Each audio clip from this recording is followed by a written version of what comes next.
This is the story of Eatons of Winnipeg, the brainchild of Timothy Eaton, who had a vision that this small town would become a gateway to the West.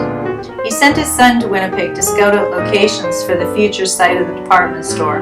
Instead of choosing Main Street, which is where most of the commercial buildings were located at the time, he instead chose Portage Avenue for the location of his store. The Canadian retailer would come to dominate the downtown and change the face of Winnipeg with that decision. On July 27, 1904, construction began in what would be termed the Big Store.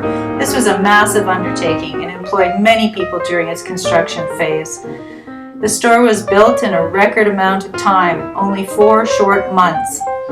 Originally, the building would be 5 stories, but because of its success in 1910, it would grow another 3 stories. The building was constructed of red brick and Bedford stone, over 2 million red bricks. The building was architecturally Chicago style, clean lines and simple. The cost is $350,000. The famous Eatons Fooditeria took up 35,000 square feet with typical and non-typical items. The store had its own power plant on site, along with their own underground artesian well to supply all the water they required. Some of the departments included a saddle making shop, ladies and men's, tailors, jewelry department, and many others. They sold everything from pre-cut lumber for homes in the early 1900s to cars in the 1920s. Eatons had their own delivery wagons and kept a stall of 160 horses on St. Mary's Avenue. Eatons supply shops were located in Paris and London. You could get items that people had never seen before. Whenever a big event or a dignitary came to Winnipeg, the store was dressed up to help celebrate it. And shopping, the fresh food, you could get everything under one roof. It was like an amazing community effort.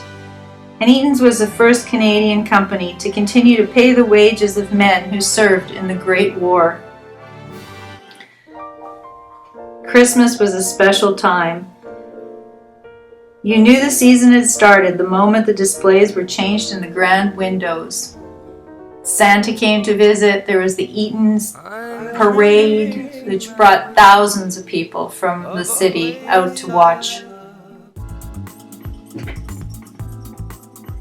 The catalog came out in 1919. One woman wrote, "Eaton's catalog stands out in my memory. It hung in every outhouse in the prairies during the Depression. No kit and soft paper in those days, but you always had reading material out back." My own memory is still strong. My mother would take me downtown in my finest dress and polished shoes.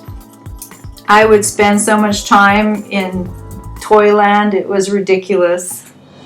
And then fast forward to 1999, Eaton's store was going to be torn down. A group formed and rallied behind Save the Eatons Building Coalition. They offered an alternative for the community, and it went as far as the Supreme Court, but the proposal was overthrown. This was the beginning of the end. By 2003, the building would be demolished. This would be the final curtain call of this very community-oriented, wonderful legacy that Mr. Timothy Eaton had bestowed on the people of Winnipeg and beyond. Patrick Keeler writes, "Although I can always see how beautiful anything could be if only I could change it, in practically every case there is nothing I can really do. Everything is changed into something else in my imagination. Then the dead weight of things changes it back into what it was in the first place."